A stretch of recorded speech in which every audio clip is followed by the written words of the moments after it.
Hi Joe, it's good to see you, and thank you for inviting me to take a part in this short video where we're going to talk at a very basic level, I guess, about evaluation.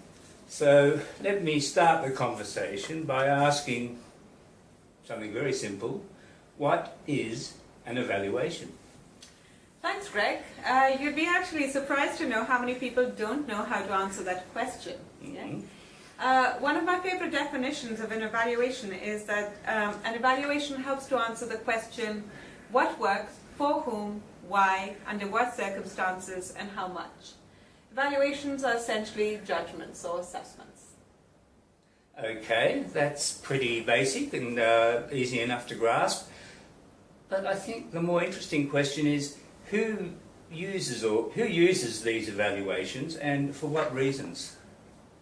Again, a really good question. So evaluations can and should be used to understand as to whether organizations are performing well, whether they're producing the results that they said they would, but also whether they're doing the right things. So, it's a cliche, but one that I like very much. Evaluations can help to answer both questions. Are we doing the right things, and are we doing things right? And evaluations can answer and respond to both functions, the accountability function as well as the learning function. Okay, well that's interesting because I'm always keen to know about how these sorts of activities are accepted into an organisation. I guess what I'm trying to ask is how important is it for an organisation to have a policy for something like conducting evaluations? Well, I think it's really important to have an evaluation policy, and I think that's what you're referring to. Primarily because it gives transparency and creates a wider sense of understanding about what evaluations are, how they can be used, and who is involved and should be involved in them.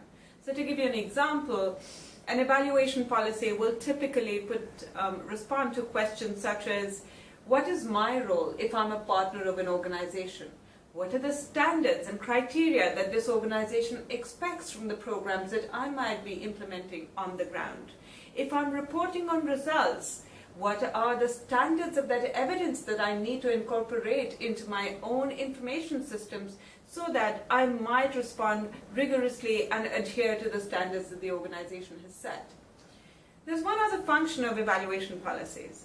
They help to identify different uses of evaluations. So for example, a common urban legend is that evaluation should only come at the end. Surprise, surprise.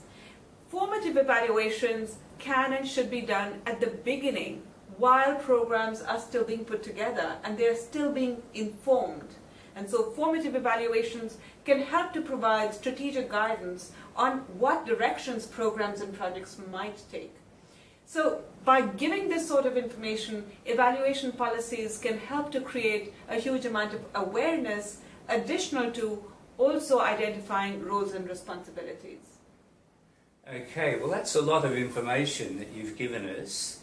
I think it would be a good idea to summarise that with a few slides following our discussion. What do you think? Oh, I think that's a capital idea. Thank you so much, and I'm glad you're here to do that. Okay, I'm glad to be here. Thank you, and thank you. Thank you.